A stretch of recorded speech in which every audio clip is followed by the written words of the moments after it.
And so now what I'm going to do from here is to do the posterior glide. I'm still going to kind of palpate posteriorly here. I'm looking for the head of the radius to poke back into my finger. I'm going to grab the head of the radius just like we did with the radio-humeral. The difference is now the position, instead of moving the radius on the humerus like this, we're now moving the radius on the ulna like this. Okay, so it's very similar technique, just a little bit different in the setup. I'm palpating. The table is kind of stabilizing the ulna here. I'm going to get in my line of force. You want it to be pretty well parallel with the table. If she's more upright, I guess it's going to be perpendicular to the forearm essentially. So depending on how much supination or pronation she's in, you'll have to make that adjustment. But if you just kind of put her there and her thumb is pointing up towards the ceiling, then it's pretty well parallel, right? So we're here.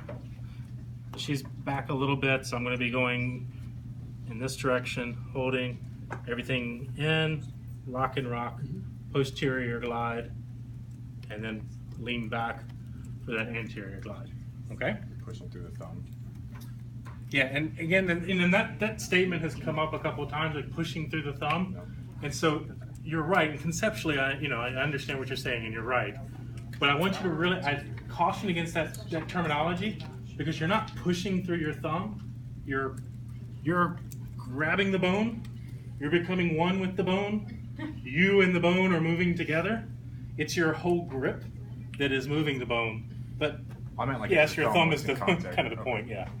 I just want to make sure when we think about that's if I say yes to that, that's what I mean. Like, yeah, your point's to contact, but it's the whole body and your contact. Your push is coming through everything that's contacting that bone. All right.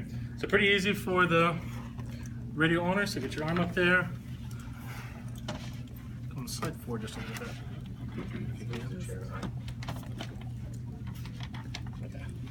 We do want that elbow, we want it bent about 70 degrees. That's the big difference between this and the radio-ulnar, is where the elbow is. This is resting position for the radio-ulnar.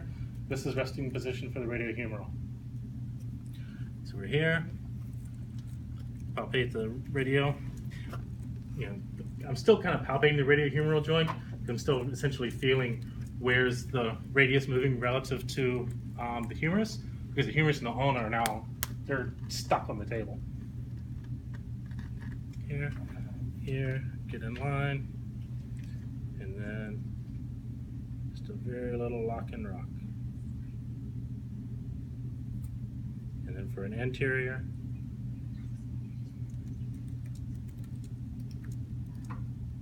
okay? For the distal, you can have them sitting, they can be lying down, wherever. For that one doesn't matter as much. And what we're going to do is, if I'm doing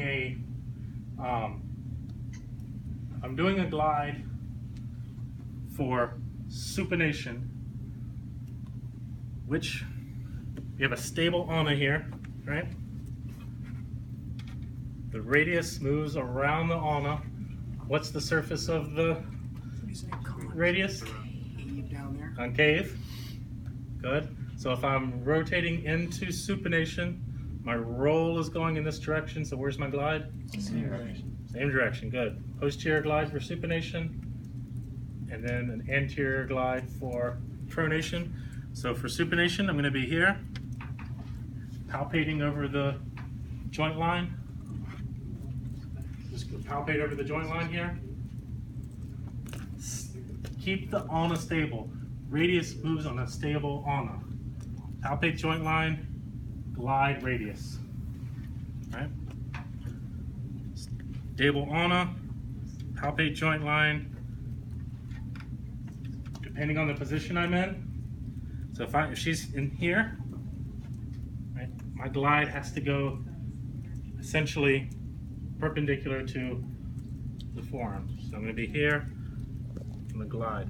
If I need to get the hand more up, I can actually externally rotate her shoulder a little bit, Now I'm not in range supination. 'Cause we don't want to do our testing in range supination, right?